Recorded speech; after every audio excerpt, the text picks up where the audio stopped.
Bonjour et bienvenue sur Non Limite Sécu, le podcast francophone hebdomadaire dédié à la cybersécurité.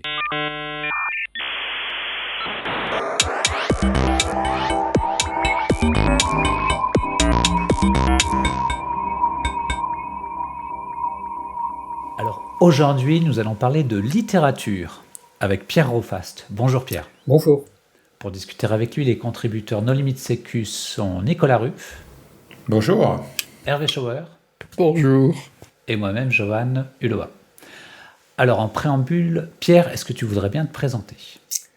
Eh bien, bonsoir à tous, bonjour à tous. Je m'appelle Pierre Rofast, je suis aujourd'hui interviewé en tant qu'écrivain, mais j'ai une double carrière puisque je travaille aussi dans la sécurité informatique et je m'occupe du CERT Michelin. Alors justement, comment est-ce que tu as géré cette double carrière ? Ça fait combien de temps que tu es écrivain ? Ça fait combien de temps que tu es dans l'informatique ? Oula, alors, dans l'informatique, j'allais dire depuis tout petit, parce que j'ai eu la chance de commencer très très tôt. Il y a un certain nombre d'années, j'avais 10-12 ans avec un Apple II, donc ça remonte au début des années 80. Donc on va dire que j'ai presque 30 ans, entre 25 et 30 ans de développement informatique. Donc j'ai passé diplôme d'ingénieur, j'ai débuté ma carrière en tant que développeur. Et je me suis arrêté à peu près à la quarantaine, donc la fameuse crise de la quarantaine, qui s'est traduite pour moi par l'arrêt du développement et le début de l'écriture. Donc transformer une sorte de créativité que j'avais en développant des logiciels en une créativité plus littéraire et des romans. Donc ça, c'est mon premier roman, il a été publié en 2014, il s'appelle La fractale des raviolis. Ah non, mais c'est quelque chose qui est arrivé tard, mais à l'école, t'étais littéraire ou scientifique ? Voilà. Si on m'avait dit en terminale que j'allais écrire des livres, je pense que j'aurais pas mal rigolé. J'étais vraiment le matheux dans toute sa splendeur, donc maths physique un petit peu. Et effectivement, j'aimais pas du tout les matières littéraires. Hein. Et t'as eu combien en philo au bac ? Voilà, je vais pas le dire, je m'en rappelle plus. Philo français, si, en français, je peux le dire, j'ai eu 10 et 10. Je me souviens bien. Parce que ça m'a pas fait perdre de points. Donc, et qu'est-ce qui a fait que tu as eu cette envie, en fait, de t'exprimer par l'écriture ? En fait, il y a eu deux effets combinés, je pense. Le premier, c'est que franchement, alors je sais pas pour les anciens qui sont autour de la table, je vais pas citer de nom, mais l'informatique, ça a peut-être un petit côté lassant ou c'est très éphémère, en fait. Et en fait, donc j'avais commencé à développer très tôt, donc Apple II c'était du basique, ensuite j'ai été passé au Turbo Pascal, ensuite j'avais fait du C, ensuite c'était Windows 2000, les MFC, les Win32, etc. J'ai passé pas mal d'années à m'investir sur Palm, je sais pas si certains des auditeurs ont connu, de 2003 à 2007. J'ai fait une trentaine de freeware et de shareware sur Palm, donc j'avais un bon niveau. Et puis en 2007, l'iPhone est sorti, et en l'espace de 6 mois, tous mes collègues développeurs sont passés à l'iPhone. C'était vraiment un raz-de-marée terrible. Et à chaque fois, en fait, ce qui est assez désagréable, c'est qu'il faut tout recommencer, quoi. Il faut tout se remettre à apprendre un écosystème, un langage de développement, etc. Donc les auditeurs, je pense, savent de quoi je parle. Donc je me suis mis à l'iPhone. Alors à l'époque, c'était l'Objective-C, c'était abominable. Là, ça, moi, je pensais naïvement que c'était du C, mais en fait, c'est quand même un peu spécial. J'ai fait 2 logiciels et j'en ai vraiment eu marre. Et ça coïncidait, donc c'était autour de 2010. Ça coïncidait avec mes 2 filles en fait qui avaient 10 ans, enfin qui avaient 6 et 10 ans, et j'avais pris l'habitude dans les années 2000 à leur raconter des histoires, et en fait je m'étais découvert un talent assez insoupçonné d'inventer, de raconter des histoires.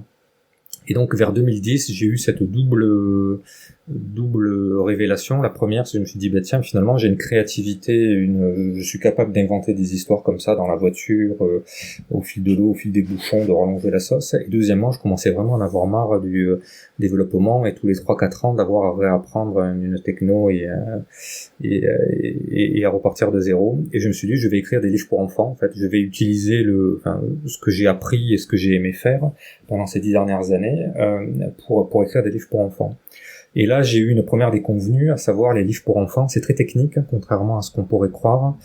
Déjà, il y a des tranches d'âge très particulières. Vous avez 3-5 ans, 5-6 ans, 7, etc.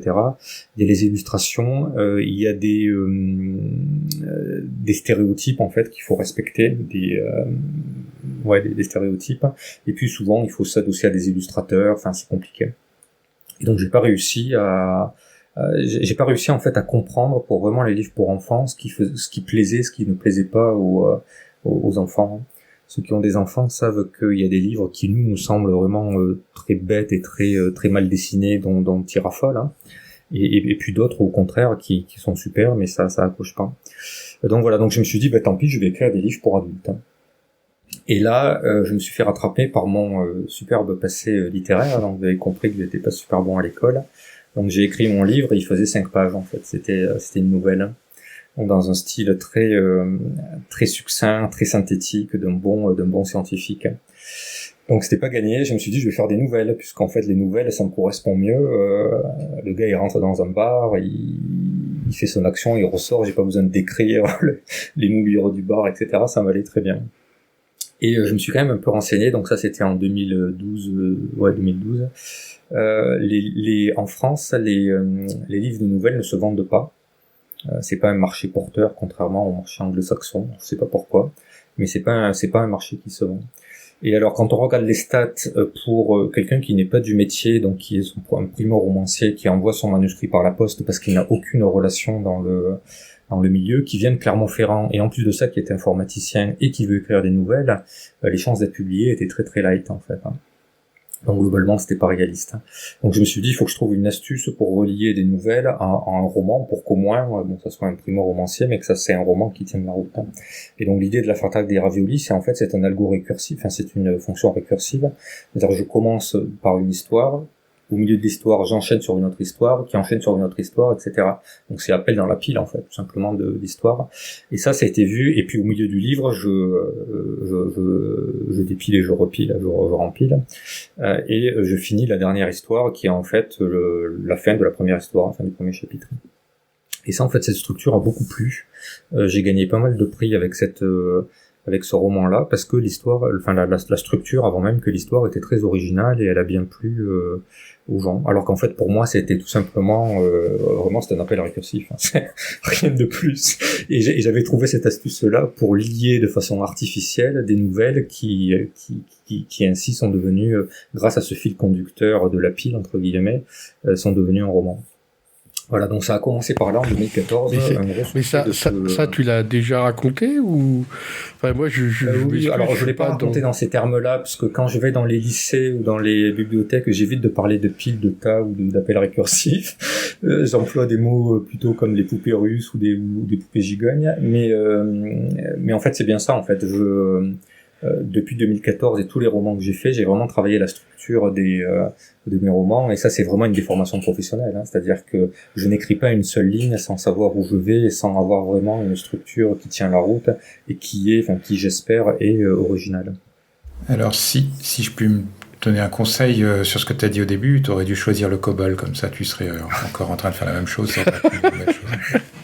Donc voilà, donc ça a commencé par là, et effectivement la fractale des raviolis a eu un certain succès, et je pense que c'est ça qui m'a dit maintenant je vais investir dans le papier plutôt que d'investir dans le code, puisque le code était très évanescent et en fait on construit rien, hein. Enfin je sais pas, je garde une très grande frustration de tous mes logiciels qui sont dans les limbes de l'oubli, hein. Enfin je sais pas vous, mais tout ce que j'ai pu développer dans les années 90-2000, dans les années 90, on trouve plus rien sur Google, mais même tous les softs développés dans les années 2000, plus personne n'en parle, et je peux même plus les faire tourner, donc c'est quand même assez triste, hein. Alors moi, j'ai encore des macros VBA qui doivent tourner quelque part dans des feuilles Excel. Mais oui. Alors je me dis au moins que dans 20 ans, 30 ans, j'espère que si j'ai encore le support papier, je pourrai encore le lire. C'est la grosse différence. Et comment tu as résolu cette problématique de structure ? Parce que j'imagine que par la suite, tu as utilisé d'autres types de structures. Alors, comment est-ce que tu as fait ?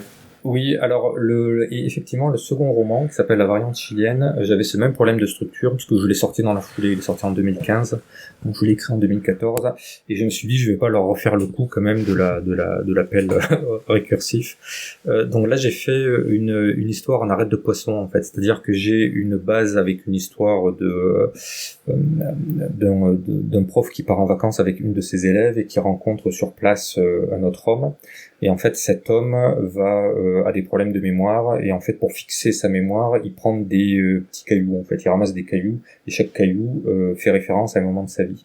Et donc, en fait, le roman, la structure, cette histoire-là est un prétexte à raconter d'autres histoires, puisque les gars, au coin du feu, autour d'une bonne bouteille, ils vont sortir un caillou et dire ça, c'était en 1981, quand j'ai fait ci, quand j'ai fait ça. Donc, en fait, c'est vraiment une structure de poisson avec l'arête principale, et je viens dessus mettre des arêtes orthogonales qui racontent des histoires. Donc ça a été une autre structure qui m'a permis aussi de refourguer des nouvelles. Ouais. Et le troisième. Voilà. Et le troisième, voilà, à chaque fois ça a changé. La baleine thébaïde, c'était une histoire d'une baleine un peu spéciale. Et là, j'ai raconté l'histoire du point de vue de plusieurs protagonistes, c'est-à-dire du jeune Richeville, qui est un jeune homme qui sort d'une école de commerce et qui se reconnaît pas du tout dans ce qu'on lui a enseigné, qui répond à l'appel de l'aventure. Donc son point de vue à lui, qui est très naïf en fait, qui est naïf. Ensuite, le point de vue du capitaine du vaisseau, enfin du capitaine du bateau, et puis ensuite un troisième point de vue du grand méchant en fait. Donc en fait, on a la même histoire qui est au début racontée par trois points de vue différents, et on comprend qu'en fait, tout n'est pas aussi simple. Voilà.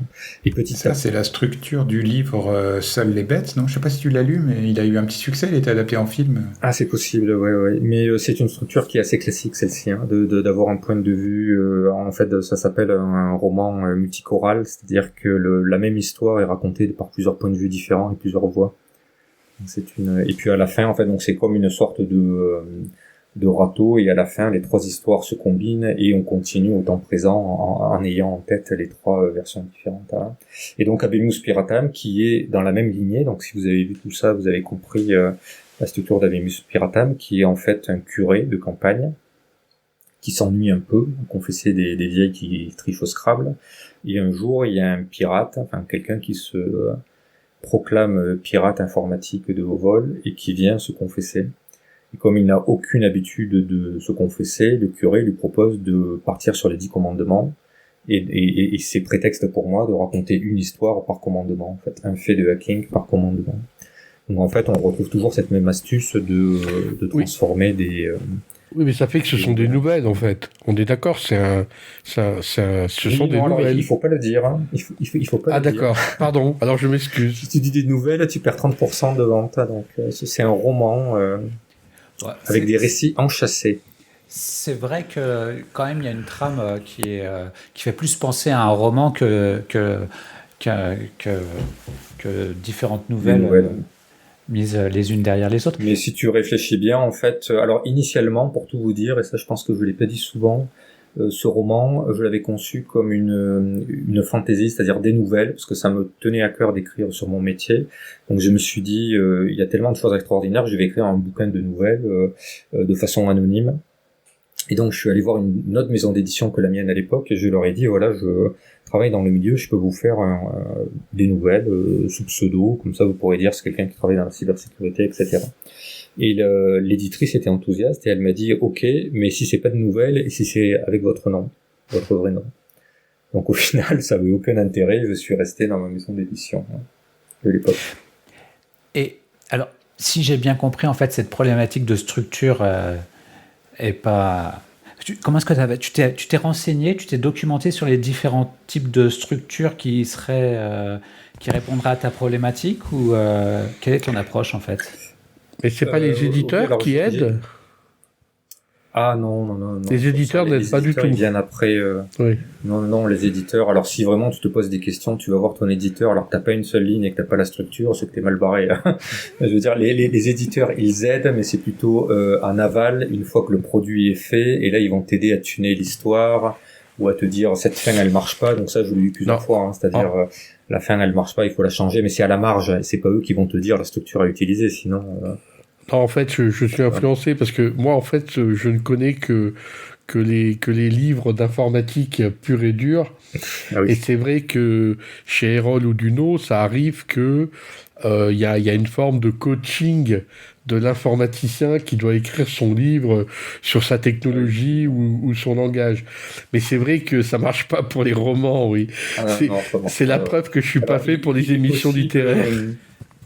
Les relectures est une phase, enfin les corrections sont une phase importante et longue et assez pénible avec l'éditeur, et en général ça se fait en plusieurs phases. Et une des phases, effectivement, c'est l'éditeur qui corrige le rythme. Par exemple, il peut dire ce passage-là, il est au passé simple, ça va pas assez vite, si tu le mets au présent, on va donner une impression de vitesse et de dynamisme qui est accrue. Donc ça, oui, il peut te donner des conseils sur la forme, mais c'est rarement lui qui va te dire il faudrait tout casser et faire des flashbacks ou avoir plusieurs points de vue, etc. Ça, c'est vraiment la patte de l'écrivain. Ça fait partie du livre, en fait. Et quelle a été ton approche? Est-ce que tu t'es documenté? Comment est-ce que tu t'es formé? Mes premiers romans, effectivement, j'ai créé la structure, comme j'expliquais tout à l'heure, par intuition, puisque ça me semblait naturel et que je cherchais une structure pour faire passer des nouvelles, pour transformer des nouvelles en romans. Et après, c'est un sujet qui m'a profondément intéressé, donc j'ai beaucoup lu sur la structure, comment on raconte une histoire. En fait, il y a des tas de bouquins de référence, et notamment toute l'école Pixar, en fait toute l'école américaine. Alors il y a une grosse différence entre l'école américaine et l'école française pour les romans, en fait. Aux États-Unis, ils pensent que raconter des histoires, ça s'apprend. En France, c'est un peu plus poétique sur j'ai une inspiration divine et ça vient comme ça vient. Et donc il y a des tas de livres sur comment écrire un bon scénario. Alors souvent la critique que font les Français, c'est que c'est des livres de recettes, il y a un certain nombre d'étapes, c'est très stéréotypé. Donc quand vous regardez un film d'Hollywood, un Pixar ou un Disney, vous savez exactement de quelle école ils se revendiquent. C'est vraiment très clair. Tous les Pixar se ressemblent dans les histoires, mais en fait il faut pas s'arrêter à ça, justement parce que ça part de stéréotypes de caractère, de stéréotypes de comportement et de choses en fait très universelles sur les histoires du mythe, du conte, etc., qui sont en fait transposables dans des univers très divers, avec des personnages très divers, et au final en fait on s'en rend pas compte. On s'en rend pas compte, sauf à lire, avoir lu et s'être renseigné sur ces structures-là, où effectivement ça apparaît quand même pas mal en filigrane. Donc j'ai lu pas mal de ces... Il n'y avait pas une histoire comme quand quelqu'un a sorti un bouquin dans les années 2005 ou 2010 où il explique la trame parfaite du film qui a du succès, et donc il faut que le personnage secondaire arrive à 17 minutes, il faut que la première interaction avec le méchant arrive à 24 minutes, et il faut que... mais ce qui est évident, c'est que globalement, oui, non, mais il y a des recettes comme ça, c'est des structures en fait préétablies qui fonctionnent très bien. Typiquement, c'est le truc de base que vous trouvez dans tous les Disney et tous les Pixar ou tous les films hollywoodiens des années 80. Maintenant, c'est un peu plus évolué, mais c'est en gros, j'ai le héros qui a un problème moral. Un jour, il se trouve confronté à un choix et il se dit, il faut que je règle ce problème-là. Il va régler ce problème-là, donc il part en voyage. Alors c'est un voyage qui est réel ou métaphysique, c'est-à-dire qu'il change d'univers. Lors de ce voyage-là, il est face à un méchant qui a le même problème que lui ou qui veut régler le même problème avec des voies, avec des valeurs différentes. Il y a une confrontation. À la fin, il gagne et il retourne dans son monde d'origine, qui est un meilleur monde, puisqu'en fait, il a réglé son problème. Et à côté de ça, tu rajoutes des tas de compagnons, le mauvais génie, le gars qui fait rigoler pour faire un peu descendre la pression, etc. Donc ça, c'est vraiment le canevas de base. Jar Jar Binks. Ouais, Jar Jar Binks, abominable. Et donc voilà. Et ce qu'il y a de très intéressant quand tu comprends ça, donc c'est un fil rouge, c'est qu'aujourd'hui dans les séries télévisées, c'est exactement pareil, sauf que comme tu as 6 ou 7 héros, tu as 6 ou 7 lignes parallèles avec exactement ces mêmes étapes qui avancent de façon plus ou moins synchronisée ou désynchronisée, et l'agencement de ces fils conducteurs-là entre eux crée une méta-intrigue ou des méta-problèmes en fait. Et en fait, toute la richesse des séries, c'est ça en fait, c'est d'avoir une trame qui multiplie en fonction des héros pour augmenter les chances de s'identifier. En fait, ce qui est très important à comprendre dans une histoire, c'est qu'on s'identifie pas au héros, non pas parce qu'il nous ressemble, il a le même âge que nous, le même sexe, etc., mais parce qu'il a le même problème moral que moi. Donc il est amoureux, mais c'est mono, c'est dans un sens, il a envie de devenir riche, mais il n'y arrive pas, etc. Et donc dans les séries, en fait, le génie des séries, c'est en multipliant les héros et les problèmes moraux, on tombe forcément sur un personnage avec lequel on va s'identifier, et donc on va apprécier la série. Voilà, donc c'est un domaine, tout ça pour dire que c'est un domaine qui est vraiment très très intéressant, beaucoup de choses à apprendre, beaucoup de théories, et c'est très instructif. Ouais. Donc il y a des structures, il y a des théories sur comment on raconte une histoire, comment on fait un film, etc. Et alors, qu'est-ce qui a percolé entre ton activité de RSSI et ton activité d'écrivain? Est-ce que tu t'inspires de toutes ces techniques pour écrire tes rapports et tes slides? Ou à l'inverse, est-ce que tu t'es inspiré de ton expérience de RSSI pour écrire le livre Habemus Piratam? Alors, j'essaie en général de mettre une distance entre mes deux activités, parce que c'est de nature franchement différente, et surtout les personnes rencontrées sont vraiment différentes. Hein. Ça fait 25 ans aujourd'hui que je suis dans l'ingénierie, dans l'informatique, et je peux vous dire que c'est pas du tout les mêmes personnes que je rencontre quand je vais dans des salons de livres, dans des dédicaces, dans des librairies. Hein. Oui, mais sur les mêmes profils. On est d'accord que Habemus Piratam, seul un informaticien pouvait écrire ça. Oui, alors pour répondre à ta question, effectivement, la synthèse, je pense, m'a aidé dans mon boulot d'écrivain, au sens où j'ai un style qui est particulier, qui est pas très académique. À l'inverse, je pense pas qu'il y ait quelque chose de mon boulot d'écrivain qui me serve au jour le jour dans mon boulot de cyber ou certes. Par contre, Habemus Piratam, tu as raison Hervé, c'était le premier roman dans lequel je mêlais à la fois du très personnel cyber avec du littéraire. Et alors pourquoi j'ai voulu faire ça? Je m'en souviens très bien, c'était à la BotConf, je crois que c'était en 2015, à celle qui se déroulait à Paris, chez Google, où en fait j'ai été vraiment impressionné par certaines des conférences que j'avais trouvées admirables et sur l'ingéniosité du voleur et du gendarme, en fait, du gendarme et du voleur. C'était, je pense, une conférence sur l'évasion des VM. Et en fait, je me disais, au fur et à mesure des conférences, je me disais, mais c'est pas possible, il y a une manière hyper romanesque, et j'étais frustré dans les séries et dans les livres que je lisais à l'époque, enfin dans les séries ou dans les films, hein, sur l'image du pirate, vous savez, toujours le même, là, qui est en capuche, qui a des mitaines, et qui en 3 secondes arrive à faire tomber tous les firewalls de la Terre, hein, et à s'introduire, et à pirater l'ascenseur. Et j'ai trouvé ça alors là, tu as de la chance, parce qu'il y a des pirates qui sont à capuche, mais avec les lunettes de soleil et des grandes boxes. Ouais, donc là, je sais pas. Toujours est-il que je trouvais cette image très stéréotypée et assez désagréable pour connaître la complexité de l'intérieur. Et je me suis fait ce pari-là, j'étais avec 2 collègues, et je me suis dit, je vais réfléchir à des histoires, alors au-delà de l'histoire, à la façon de raconter des histoires qui soient crédibles pour un informaticien, pour que quelqu'un qui travaille dans le cyber se dise, tiens, ce bouquin-là, il a été écrit par quelqu'un qui connaît à minima son sujet.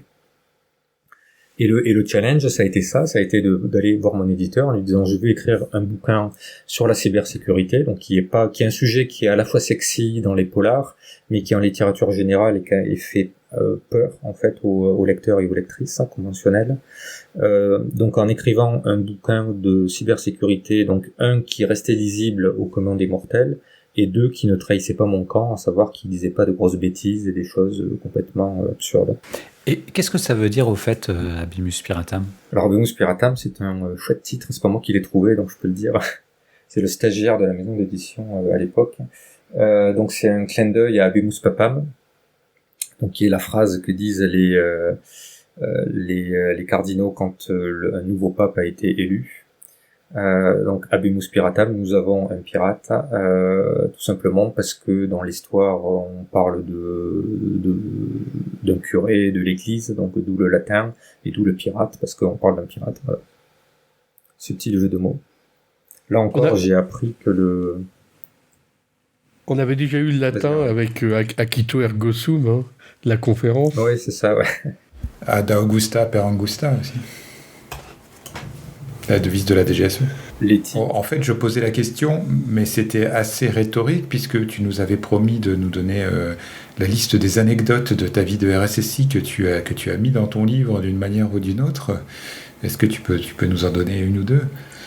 Ah, je pense que ce que j'ai mis essentiellement, alors c'est pas les activités de mon boulot au jour le jour, parce que si vous lisez le livre, vous verrez que c'est quand même du piratage de haut vol et on n'a pas la prétention chez nous de traiter ce genre de choses-là. Mais il y a des nouvelles qui font clairement référence à des conférences que j'ai vues, notamment un chapitre qui s'appelle L'élan de l'ego, où ça raconte l'utilisation de botnets pour créer des faux comptes Twitter, Instagram, etc. et générer des likes. Ça, c'était une conférence, alors je crois que c'était à la BotConf de Lyon, où donc ça s'appelait vraiment comme ça, l'élan de l'ego. C'était des chercheurs du Canada qui avaient trouvé ce botnet-là, et c'était une activité presque légale en fait. Ils mettaient ça sous la forme de marketing digital, ça m'a fait assez rire. Donc des sociétés qui ont qui enrôlent des botnets en fait, et plutôt que de s'en servir pour faire des rats ou des stealers, ben, ils s'en servent pour surfer sur les réseaux sociaux, faire des likes, etc. avec des algos très subtils qui simulent une activité humaine. Donc ces gens-là vous vendent 10 000 likes, 100 000 likes, 1 million de likes ou de followers pour des tarifs très attractifs, puisqu'en fait ces bots sont utilisés pour plusieurs clients. Hein. Et en fait, ça permet, le chercheur avait dit quelque chose de très intéressant. Il disait le succès entraîne le succès. Quand vous allez voir votre banquier en disant voilà, je suis un youtubeur ou un influenceur et j'ai déjà 1 million d'abonnés, ça marche mieux que quand vous allez le voir et que vous lui dites j'ai 357 abonnés, quoi. Donc même si c'est des abonnés, des faux abonnés, vous-même avez plus tendance à cliquer sur une vidéo où le gars il y a déjà 2 millions de hits que s'il y en a que 3, quoi. Donc c'est naturel. Et en fait, c'est une façon d'amorcer la pompe. Hein. Donc j'avais trouvé ça très psychologiquement élégant et intéressant. Finalement, ces gens-là font pas vraiment du tort à grand monde, hein, mis à part de violer les conditions d'utilisation des réseaux sociaux. Mais à part ça, c'est quand même préférable à ransomware ou des info-stealers ou tout ce que vous voulez. Donc ça, c'est une anecdote, oui, que j'ai recasée pratiquement intégralement dans un des chapitres. Donc en fait, tu mets sous forme romancée, tu utilises les conférences que tu as suivies à droite à gauche. C'est un peu ça, ouais. Ben, il faut bien s'inspirer, hein. Tu sais, je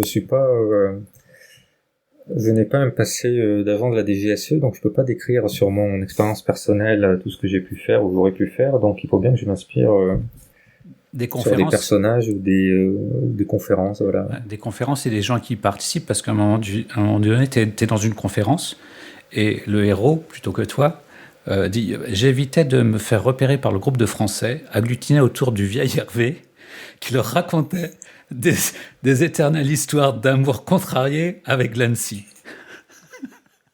Ouais, tout à fait. Alors, je sais pas de qui on parle, là. Je sais pas de qui on parle, mais j'ai cité effectivement Hervé parce que c'est quelqu'un... Ah non, mais on sait pas de quoi on parle, hein. On sait pas de qui. Hein. Non, mais le Hervé en question est en fait quelqu'un qui est connu de toute la Terre, enfin de toute la France sécurité, tout simplement parce que il fournit des formations auxquelles un grand nombre de personnes sont allées. Donc c'est quand même une personne iconique qu'il fallait citer, mais c'est pas le seul. Enfin, alors j'ai mis déjà toute l'équipe tous les équipiers du CERT Michelin sont cités d'une façon ou d'une autre dans le livre, et ça a été l'occasion de la réédition qui est sortie en février 2022 pour recaser les nouveaux en fait que j'avais pas pu mettre en 2018. Donc j'ai fait un certain nombre de clins d'œil dans ce livre-là. Et donc la réédition, c'est une réécriture d'une partie de. Non, alors c'est une réédition technique qui fait suite à un changement d'éditeur. Donc aujourd'hui, ma maison d'édition, c'est Les Forges de Vulcain, qui au passage est une maison d'édition un peu plus geek et un peu plus orientée imaginaire, fantasy, SF. Donc je pense qu'Abemus Piratam va très bien s'y plaire. Oui, mais si tu as réussi simplement à ajouter des nouvelles personnes, oui. Le texte a changé. Alors le texte a légèrement changé. On fait pas ce qu'on veut dans le monde de l'édition. Si c'est le même titre, j'ai pas le droit de rajouter 12 chapitres. Donc je l'ai modifié à la marge, j'ai rajouté effectivement des personnages à droite à gauche. J'ai rajouté une postface donc de 2022 qui explique un peu l'évolution de la menace cyber ces dernières années. Et surtout, il y a une formidable couverture qui est beaucoup plus, beaucoup, on va pas dire plus jolie, mais qui est illustrée par rapport à une couverture assez terne de la première édition. Et dans la postface, effectivement, j'explique que ces histoires ont été imaginées en 2015-2016, pour les plus récentes en 2017, puisque le livre est sorti en 2018.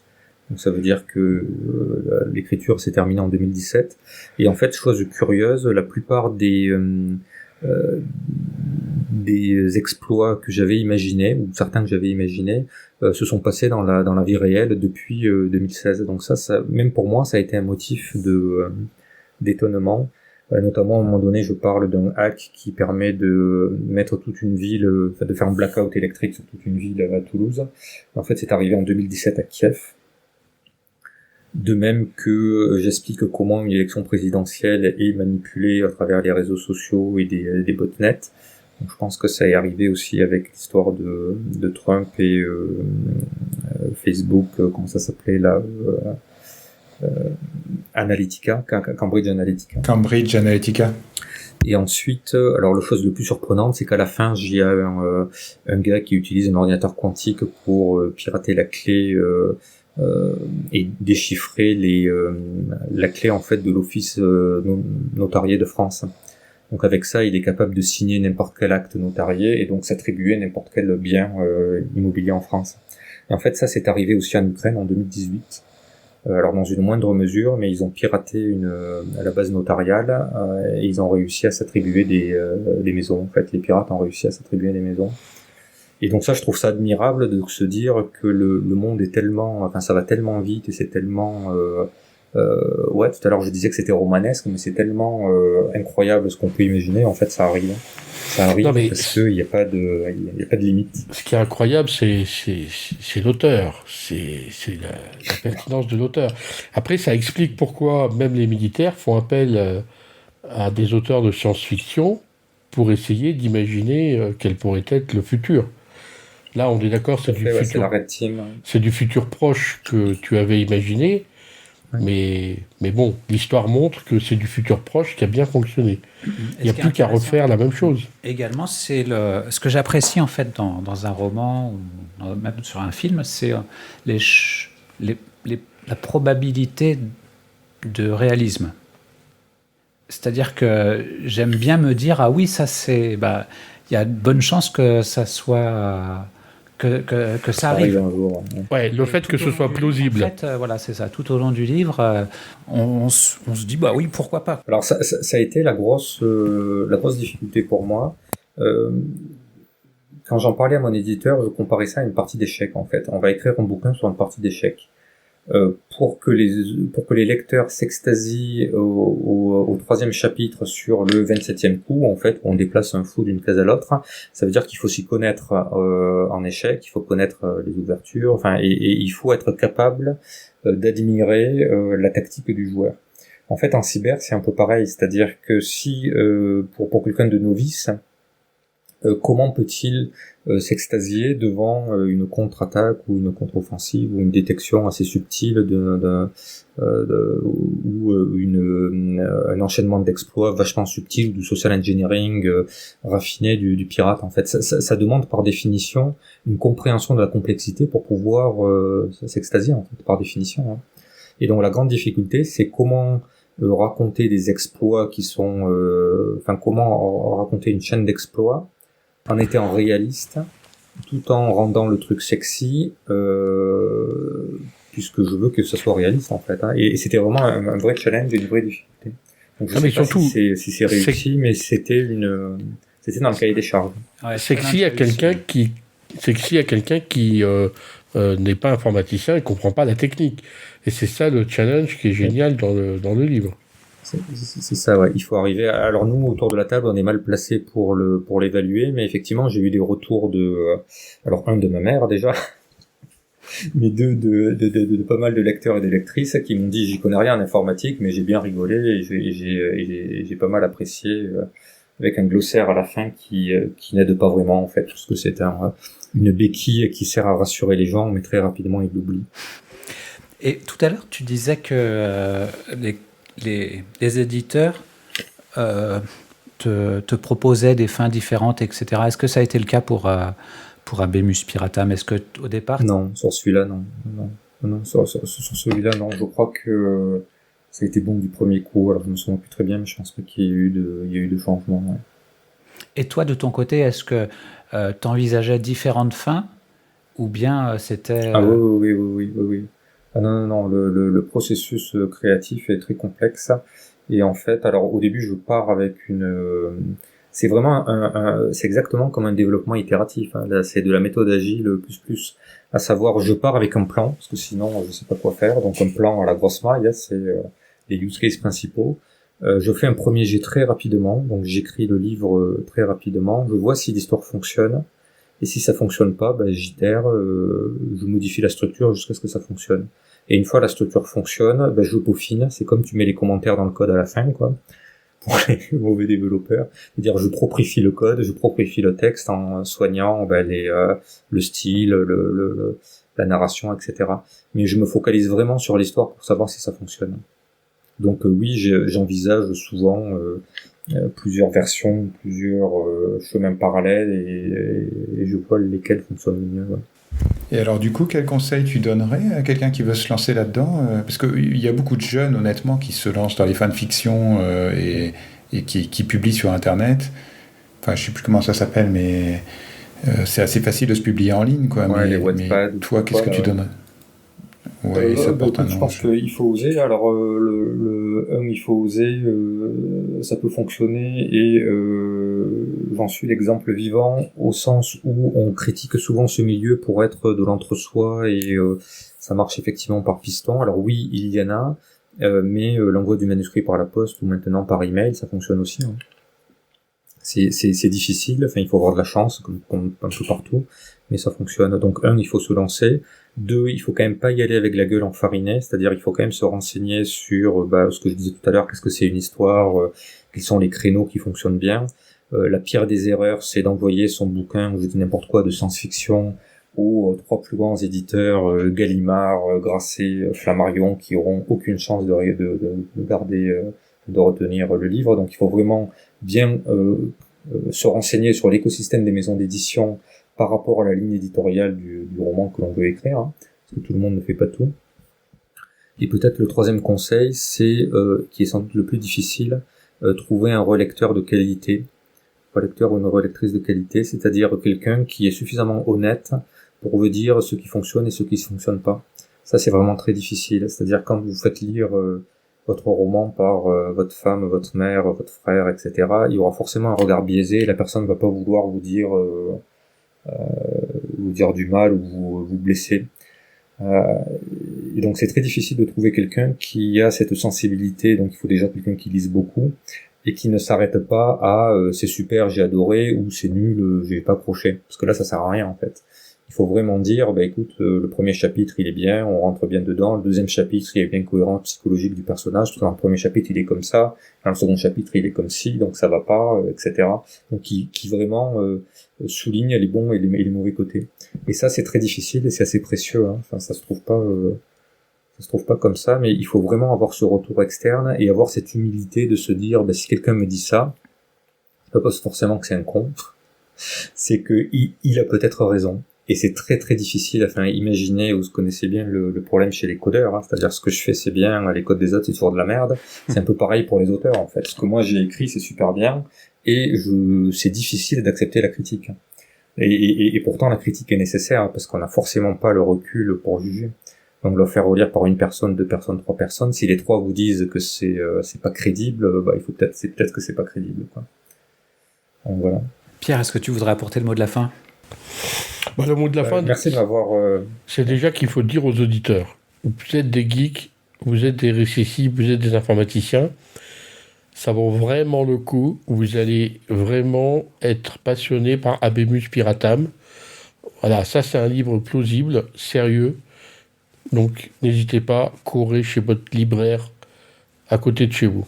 Merci Hervé. Et puis merci pour l'invitation, parce que c'est vrai que le podcast est célèbre pour ses émissions techniques et ses sujets techniques, qui fait très bien. Et c'est vrai que c'est une bonne idée d'élargir ça peut-être de façon plus récurrente à des sujets littérature, jeux vidéo ou autres du domaine.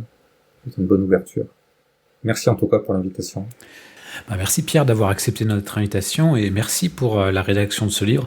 Ce fut vraiment un plaisir de le lire. Chers auditeurs, nous espérons que cet épisode vous aura intéressé. Nous vous donnons rendez-vous la semaine prochaine pour un nouveau podcast. Au revoir. Au revoir.